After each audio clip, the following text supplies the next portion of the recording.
battles are won before the whistle. Mic check, it's time for in the trenches.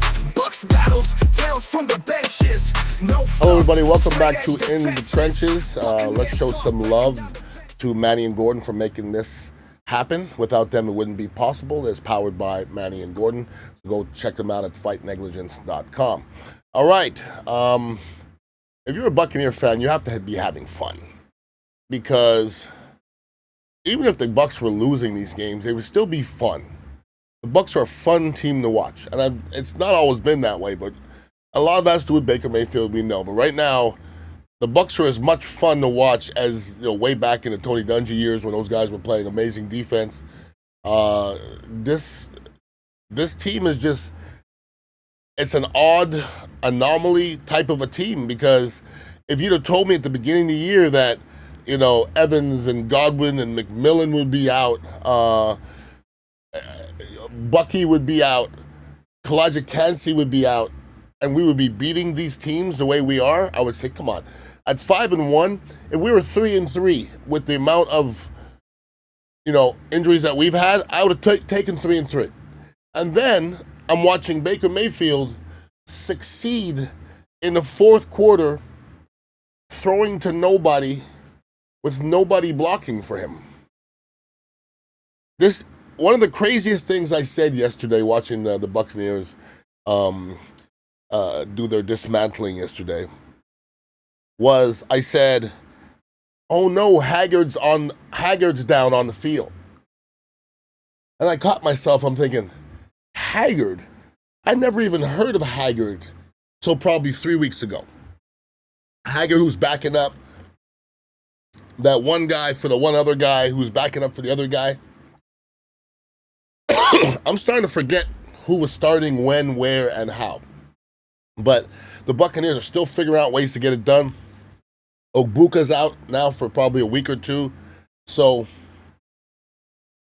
I don't know if it matters anymore. We still move the ball. And let me tell you something about Baker Mayfield, okay? I listen to other people talk about Baker Mayfield, and I always catch myself, leery of homerism, because I don't ever want to call myself a homer. I want to just evaluate the situation like somebody who's not a fan. It doesn't matter if you're a fan anymore, everybody. The boy's just bad right now. Nobody in the NFL is playing better football than Baker Mayfield at any position. I've heard that Myles Garrett's been balling. I've not really sat and watched the Cleveland Browns, but he's not making as big of an impact as Baker Mayfield. The Buccaneers are the best football team in football right now. His statistics are up with everybody else's, if not above. He's winning games. He's doing crazy things in crazy situations. That run yesterday, I mean, if this was college, those kind of runs win the Heisman for you. Because if it was a Heisman race, that would be one of the runs they would show at the end of the year. That's fun, though. I mean, it's fun what we're doing right now. I just don't think we're giving enough credit where credit's due, though. Okay, because we're hearing a lot of Baker Mayfield, and justifiably so. I'm not hearing enough Todd Bowles, because Todd took a defense that really got dismantled last week and played their asses off this week. Todd Bowles figures out ways to win. And somebody asked me today on a radio show, like, how come Todd Bowles has never, won a Coach of the Year? Like, I don't even know if Tony Dungy's ever won Coach of the Year, because Todd Bowles has never really dipped. He's always kind of been here, which has been good. There's not been a lot of dips. And right now, if they keep up the way they're going right now, it's a cut and dry. If the season ended right now, Todd Bowles is the Coach of the Year and Baker Mayfield's the MVP. Period. End of story. Once again, I don't know who Baker Mayfield's competing against right now. Now, going back to that football game, watching to see what Baker is succeeding in behind, I'm talking about offensive line-wise, I heard some statistics on Heck before the game, okay? And I have the utmost respect for anybody who was in there playing in the NFL, who was a backup, who is now a starter. That's a lot to deal with, all right? Now, that being said, Heck, they said, rated 73rd out of 76 tackles. So there's 32 teams, 2 tackles, that's 64. And then you add another 12 tackles, backups. There's only 3 tackles that have played this year that have graded out worse than heck. And we're still winning. You know, for a while we were wondering why Kate Otten wasn't catching the ball. Well, Kate Otten was chipping a lot, all right? That's why he wasn't catching the ball. Now all of a sudden, from my vantage point, Heck looked like he played better. But I just don't think he's a pretty offensive lineman. He's scraps, he fights, but pretty is just not the way it goes. I just did Dan Silio's show, and he was talking to me about Tristan Wirfs, and I was wondering if Tristan would take a step, because Tristan came out the gate beautiful. I mean, as a football player, like very few come out of the gate unpolished, and he was great right out the gate. But when you're great out the gate, it's hard to take it to another level. I'm seeing him take a couple little steps here and there. I see a little bit more mean. I see Tristan Wirfs being a lot more impactful at the line of scrimmage, at the point of contact. They're running the ball to the left more, and I think that's not by accident. I think because Tristan Wirfs is out there. And, you know, the holding call he had yesterday, I'm going to say this about holding calls, and I've always said this, and if you could think about this next time you see a holding call. When they say offensive linemen hold every play, that's factual. Because you're not allowed to close your hands on anybody's jersey. That's holding. But we do it every play. I did it every play. If I can hold a jersey, I'm holding a jersey, or I'm going to get my hands in here if possible. Now, when you get holding penalties, is usually when a defender falls funny, or something looks awkward. You usually see a defender throw his arm out or something, or if you see somebody fall funny and the referee sees that out of the corner of their eye, that's when they throw those holding penalties. I think that's what happened with Tristan yesterday. It wasn't a bad block. It's just a situational thing. But other than that, I'm not going to sit here and waste my time bitching and moaning about Tristan Wirfs and one play, because he's the best offensive lineman in football, and I think he's been that for probably 3 years or so.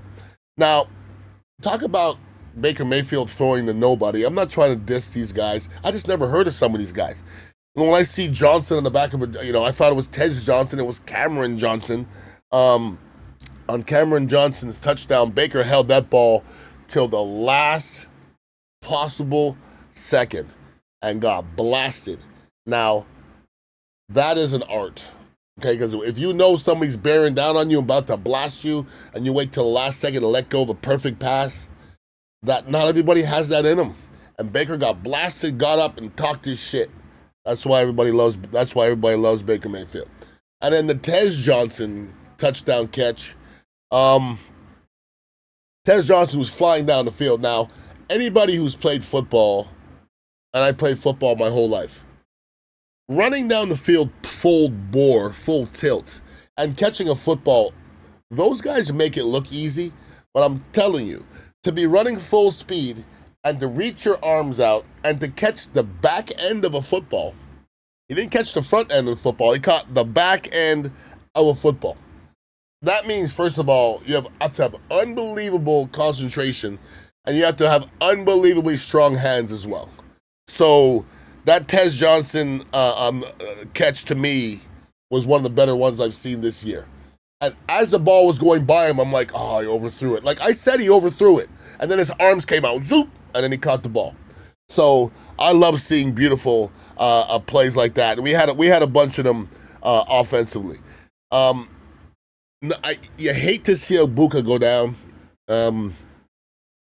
That's why somebody asked me the other day, a Giants fan, what do you think about this quarterback and this running back? And I said, listen to me, okay? If I got excited every time a quarterback played a good game or every time a running back played a good game, I'm going to get tired, okay? And Ogbuka has the talent, but I've said it since I ever remember. The hardest thing to do in the NFL is stay healthy. You know why? None of us are healthy. Never. You have to be able to play through stuff. That's not me saying he's injured, because some people just get in. There was times I couldn't play. But you got to get scared when people are missing games in their rookie year, because people don't usually get injured less as they get older. That's why I heard people talk about Hall of Fame last week. This guy's going to go to Hall of Fame. We easy now. Let's wait till he finishes a season before we talk about Hall of Fame. He played 6 great games. Let's take it easy now, okay? We just think of all Cooper Kupp 2 years ago. Where did he go? Football is nasty, brothers. It does funny things to you. And I'm hoping the kid comes back. We're going to need him. Meanwhile, the Buccaneers are figuring out ways to win. When we get Buka back and Evans back and Godwin back and McMillan back, what's going to happen with everybody? Tez Johnson he deserves being on the field. And to have too much talent is a beautiful thing. And I think the most electric player we have is Bucky Irvin, and he's not on the field. So, as a whole, the last couple weeks, I think offensively has been beautiful. And, watching that game, the last couple weeks, Buccaneers have been beautiful offensively. There was a time in the year when they're winning because of defense. Now they're winning because of offense. Because they've never really put a game. I don't know if they put a whole game together offensively and defensively. When they do, teams are going to be in trouble. I hated to see Fred Warner go down like that. Because I know during the game, he made a couple pretty good plays. And I remember saying during the game, I've never watched San Francisco play and Fred Warner not be fantastic. That is a great football player, so I hope he can come back and be the football player that he always was. But I hate to see somebody break their leg, and especially in that fashion. Now, Vita Vea, to me, played one of his better games, at least this year. I've been asking for more from Vita Vea. And listen, that punt block or top 5 bonehead plays of the year for the Buccaneers at the end of the year. What would make your fat ass think that you can block a punt from 10 yards away? The kicker kicked it, you took 4 steps and ran into him. No, absolutely not. They're not going to like that in film. You can lose games that way. They're not going to like that in film. That being said, I thought he played a much better game yesterday. To me, he has to make more plays. Period. End of story. Vildor touchdown. Vildor's another name. I was like, I barely heard that name. All of a sudden, he's making big plays. If you go back and watch that play, Todd Bowles he created that touchdown. Great blitz. The quarterback had to get rid of the ball, and that's what it's all about. Some sacks, some blitzes, some touchdowns are great plays by defenders, and some are schematic. And I thought that Vildor one, and even the Dean as well. The Dean in interception as well. Levante had a big sack out there. Parrish is playing well. And as a whole, you really can't complain about really either side of the football yesterday. Special teams had a couple mistakes here and there. But once again, Buccaneer fans, 5-1. That's crazy. That's crazy talk right now. With where we are injury-wise, and they keep on stacking up, and we're to a point now where who gives a crap who gets hurt? Who else can get hurt other than Baker Mayfield? I don't want to see that. But other than Baker Mayfield, who else can get hurt? They've all been hurt. So they can overcome a lot of things, that is for sure. And for those of you who are Todd Bowles haters, and there's still Todd Bowles haters out there, I hear them all the time. Boy, you gotta watch and see what he's doing right now. Come on now. He always should have this in his back pocket. What about when I was winning with nobody? What about that? That's something to me. And I just think if he leaves here, he's going to be elsewhere real quick. I definitely respect him as a coach. And as far as Baker Mayfield, you can't put on any channel and talk football without them talking about Baker Mayfield at the moment. And things change all the time. And I've been here in Tampa Bay since 1990. And I've seen manias, all right? Brady mania was obvious, wasn't that long ago. There was Sean King mania, remember that? In his rookie year. There was All-Stop mania. There hasn't been a whole lot of them. Clearly, Baker mania is going on right now. And here's the thing about Baker Mayfield that maybe he's different than others, okay? Does Tom Brady belong to the Buccaneers? The answer is hell to the no, okay? Because when Tom Brady goes into Canton, he's going to go in as a New England Patriot. That's not a debatable thing, all right? And I'm not saying Baker Mayfield's going anywhere. I don't know if Baker plays 2-3. I don't know what's going to happen, but he's on a trajectory to end his career pretty damn sweet. If Baker Mayfield goes to the Hall of Fame, he goes in as a Buccaneer. So he's ours. Baker Mayfield is a Buccaneer. Period. Nobody's going to remember anything happened before Baker Mayfield was a Buccaneer. And I think that's the key to a lot of the manias. Everybody's like, we finally got our guy. We finally got our guy who says the right things, and he shows up every Sunday, and this is us. And it's out there, man. I mean, there's got to be a ridiculous amount of Baker Mayfield jerseys being sold. I know they're in the stands, and good for him. I mean, at this trajectory, if he messes around and wins a Super Bowl, that's not what I'm predicting. He messes around and wins a Super Bowl, that's an after-school special. I mean, you're going to make a movie about that because he had to dig himself out of some shit. And I'm going to disagree with Baker Mayfield on one thing that he said. I know after he was being interviewed, and he's like, I've been the same person. I'm the same person. No, you're not. No, you're not. When you were a young kid and you were doing stuff like that and, you were immature. You were a young kid. And when you step in a locker room, when you step in a huddle, and you're a young kid who doesn't know anything, and you're just a gunslinger, but you're making wrong reads, and when somebody asks you a question, you don't know the answer, that's not the same person you are now. And I don't know why everybody's so shocked that, Sam Darnold and the Baker Mayfields and the Geno Smiths are having success later in their career, because the shit's hard.